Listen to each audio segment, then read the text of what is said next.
کیا آپ نے کبھی سنا ہے ایک ایسی قوم کے بارے میں جو پہاڑوں کو کاٹ کر گھر بناتی تھی لیکن اپنی جد کی وجہ سے تباہ ہو گئی؟ یہ کہانی ہے حضرت صالح علیہ السلام کی اور قوم تھامود کی۔ عاد کی تباہی کے بعد دنیا میں ایک نئی قوم ابھری، تھامود کی قوم۔ یہ لوگ بہت طاقتور تھے، زمین پر بڑے بڑے محل بناتے تھے اور پہاڑوں کو کاٹ کر خوبصورت گھر بناتے تھے، لیکن جیسے جیسے ان کی دولت بڑھتی گئی ویسے ویسے ان کا ظلم اور گمراہی بھی بڑھتی گئی۔ یہ لوگ اللہ کو بھول گئے اور بتوں کی پوجا کرنے لگے۔ تب اللہ نے ان کی ہدایت کے لیے انہی میں سے ایک نبی بھیجے، حضرت صالح علیہ السلام۔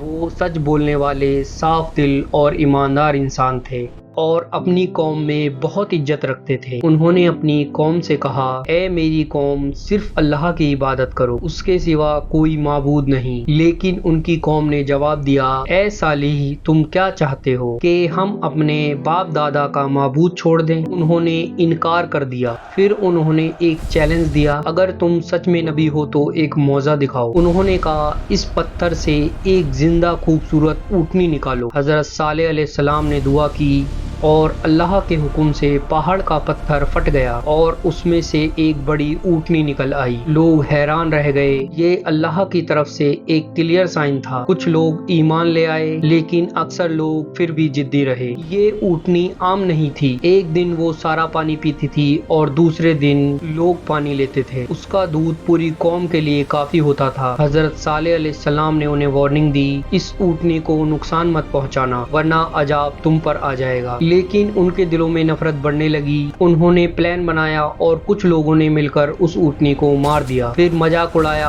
اور کہا، اے صالح، اگر تم سچ کہتے ہو تو عذاب لے آؤ۔ حضرت صالح علیہ السلام نے کہا، 3 دن کا وقت ہے، پھر عذاب آئے گا۔ لیکن انہوں نے اس بات کو بھی مذاق سمجھا۔ 3 دن گزرے اور پھر ایک زور کی آواز آئی، زمین ہلنے لگی اور ایک زبردست زلزلہ آیا۔ سب کچھ ختم ہو گیا، ان کے محل، ان کے گھر، ان کی طاقت، کچھ بھی انہیں بچا نہ سکا۔ پوری قوم تباہ ہو گئی، صرف وہ لوگ بچے جو ایمان لائے تھے۔ یہ کہانی صرف ہسٹری نہیں ہے، یہ ہمیں سکھاتی ہے جب اللہ کی طرف سے سائن مل جائے تو ضد نہیں کرنی چاہیے، اور جب حق سامنے ہو تو اسے ایکسپٹ کر لینا چاہیے۔ یہ کہانی قرآن میں مختلف سوروں میں بیان ہوئی ہے، جیسے سورہ الاعراف اور سورہ ہود، اور تفسیر ابن کثیر میں تفصیل سے ملتی ہے۔ اگر آپ کو ایسی اور اسلامک کہانیاں پسند ہیں، ویڈیو کو لائک کریں، چینل کو سبسکرائب کریں اور اگلا ویڈیو ضرور دیکھیں۔